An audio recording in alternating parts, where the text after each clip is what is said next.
This is a story from Hans Christian Andersen.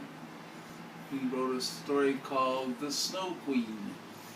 And it's about the evil witch that lived at the North Pole. That was the Snow Queen. Should have called her the Ice Queen, but he didn't. He called her the Snow Queen. And this is also the story of Kay and Gerda, two little kids that lived in Copenhagen, Denmark, way, way back.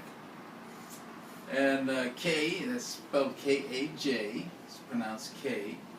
Kay and Gerda were the best of friends, and everybody knew that they were going to get married when they grew up. They lived right next to each other in two houses, but when the snow was so heavy in Denmark that it came up to the roof lines of the houses, and these kids would just walk back and forth across the snow there into each other's rooms and play and so forth and so on and have a good time. And one day Kay disappeared, and everybody thought he'd gone down to the river and played and drowned. Everybody thought that, just about.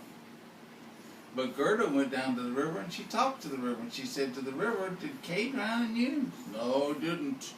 Well, however rivers talk, I don't know. "Oh, she didn't.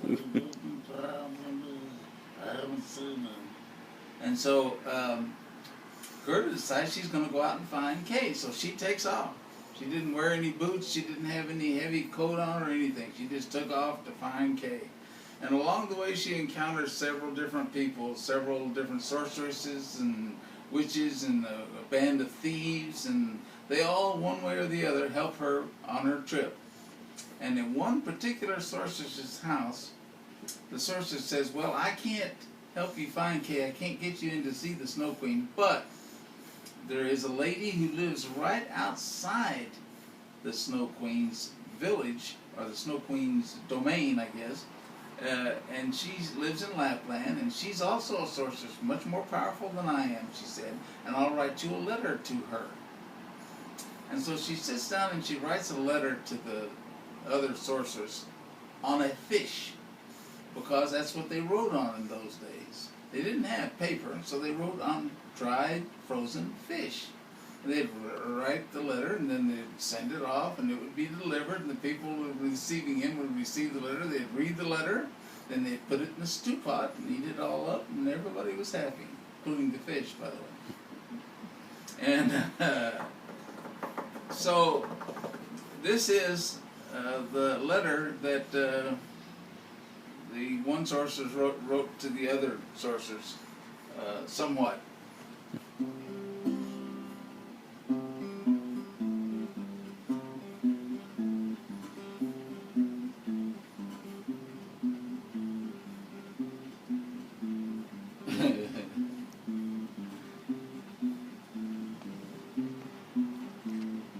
Hi. How's it go? How's it go? Yeah. For some time now, I've had a secret wish.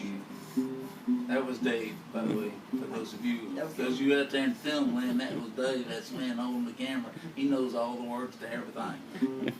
I just can't remember my For name. some time now, I've had this secret wish. Someone would send me a love letter on a fish. For a fish and a love letter just seem to go together. The sooner I get my fish wish, the better. I would say someone could start out to cry his heart out on a trout, and then I'd read and sigh, and then I'd fry it up delish. Even when the weather's sunny and it makes the mailbox smell real funny, send me a love letter on a fish. Woo! Oh, I'd love to hear from you on one condition. That when you pitch your wool, you pitch it on a fish. It would give me such a thrill to read "I love you" on each gill, or "darling" on a marlin, things profounder on a flounder. If you fain complete your past, don't be crass, employ a bass, use that shad for a pad, oh I insist. 10,000 postcards on the school, holy mackerel, Batman cool.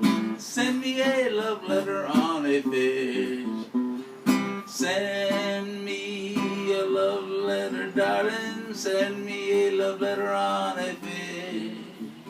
Show me that you like me, tuna melt me, smoke me, pike me, send me a love letter on a fish. Yeah, and if you think I'm super, then say it with a grouper. If you're mushy on a sushi, I'm in blish. I like that line too. But if you want to date, get out your paper mate and decorate a skate and send me a love letter on a fish. You know what? I don't know why it makes me so romantic when your stationery hails from mid-Atlantic. By billet doux upon some shrimp can make this lady's knees go limp. Wanna kiss me in the dark? 46 cents in a shirt. Send me some real postal scales just for the halibut. Don't leave me languishing on ice like Lillian Gish. Watch this. That's the Lillian Gish language then. What I'm sharing here is show you're caring on a herring from the Bering and send me a love letter on a fish. And all those ladies that you know, they will go, ooh, ish.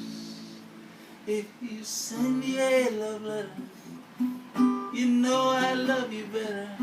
Come on, be a real go-getter and send me a love letter on a fish. And seal it with a kiss.